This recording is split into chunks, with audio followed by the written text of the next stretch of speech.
North Carolina, a state that has played a significant role in American history from colonial times to the present day, from the mysterious disappearance of the Roanoke Colony to its prominent involvement in the War of Independence and the racial conflicts of the Reconstruction era after the Civil War.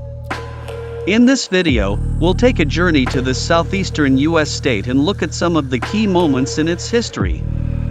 North Carolina is made up of three main geographical regions: the Atlantic coastal plain in the east, the Piedmont region in the center, and the mountain region in the west, which is connected to the Appalachian Mountains. About 125 million years ago, the retreat of the ocean helped shape these diverse regions, and this natural variety made it a suitable place for settlement.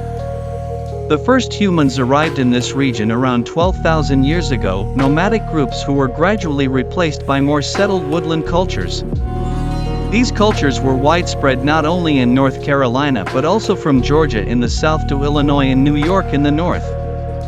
One of the most important of them was the Mississippian civilization, which dominated the Piedmont region for centuries and established a vast trade network stretching from the Gulf of Mexico to near the Canadian border. The first European to reach North Carolina was Giovanni da Verrazzano, an Italian navigator who came to the region in 1524 under orders from the King of France. At that time, there was fierce competition among European powers, all seeking new trade routes and wealth. One of Verrazzano's goals was to find a sea route to China and the East.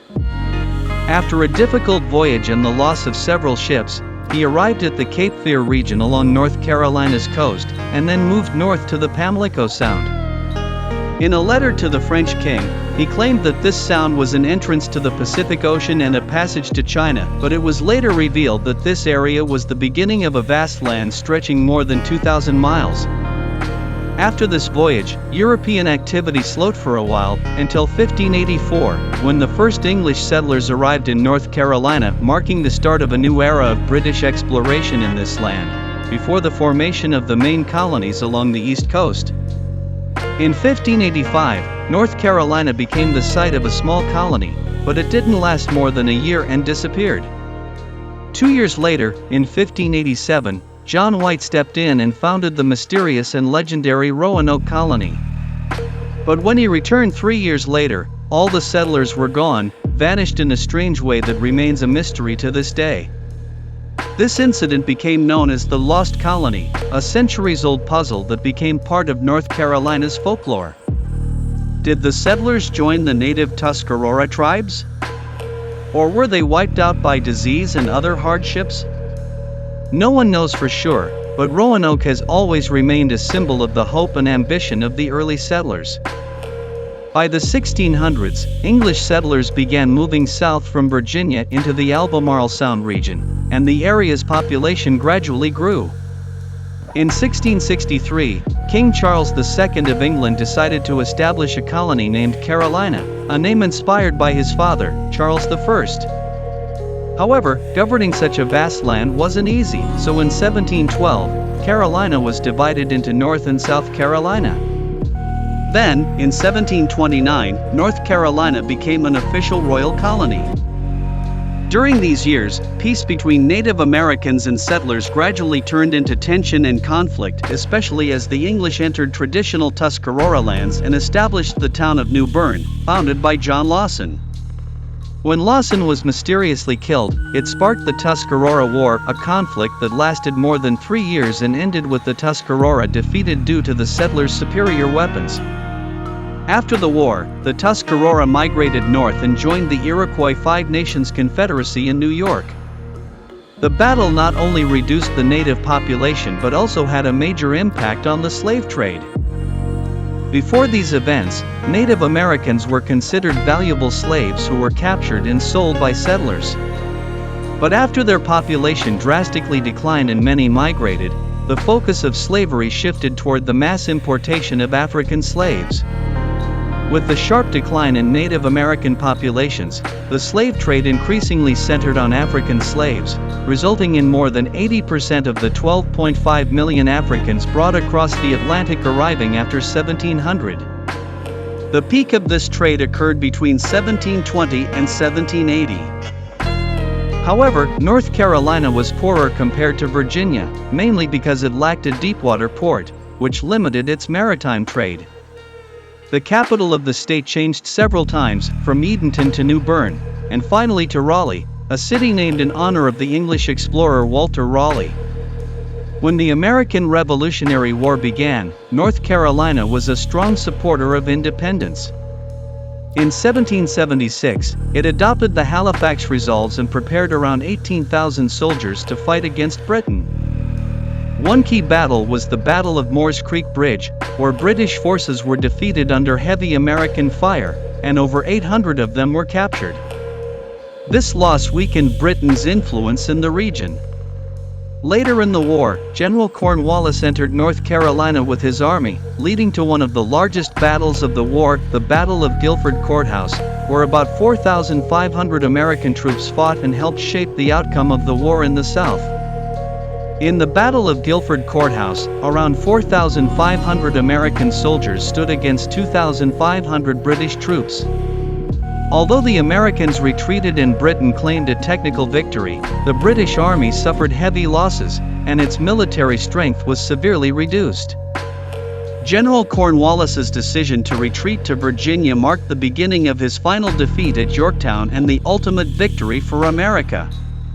After the war, North Carolina initially rejected the U.S. Constitution in 1788 due to concerns over federal power, but accepted it a year later in 1789, becoming the 12th state to join the Union.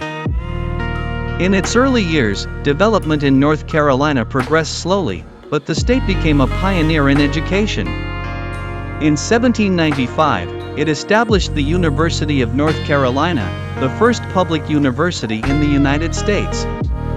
The economy depended heavily on slavery, and the production of tobacco and cotton became its main exports. After Nat Turner's rebellion in Virginia, North Carolina in 1835 revoked some of the rights of free black people.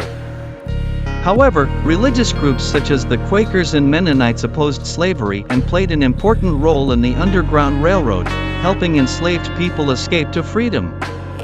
By the mid-19th century, a railway was built between Wilmington and Raleigh, which became the longest railroad in the world at the time and played a crucial role in the Civil War. By 1860, nearly one-third of North Carolina's population were enslaved, but it was the last state to secede from the Union on May 20, 1861, and only after Lincoln's invasion of South Carolina. During the Civil War, about 30,000 people from North Carolina were killed, most of them fighting for the Confederacy. The Battle of Bentonville in 1865 was the state's largest and most decisive conflict. Despite being outnumbered, the Southern Army fought for 3 days, but after suffering heavy losses and under pressure from Union forces, General Johnston surrendered, with about 90,000 Confederate soldiers laying down their arms, marking the end of the South's military power. After the Civil War, the Reconstruction era began a tense period, much like in Georgia and Tennessee. The abolition of slavery and the changing status of African Americans angered many white Southerners, and racial tensions intensified. By 1900, through discriminatory laws, threats, and lynching, the rights of black people were effectively erased, and racial segregation continued. Although North Carolina was somewhat milder than the Deep South, Jim Crow laws remained in place until the 1960s. The economy was still agricultural. Tobacco and cotton were the main crops, but the textile industry grew in the Piedmont region, helping create value within the state rather than exporting raw cotton. North Carolina became the furniture capital of America, and the city of High Point produced over half of the nation's furniture.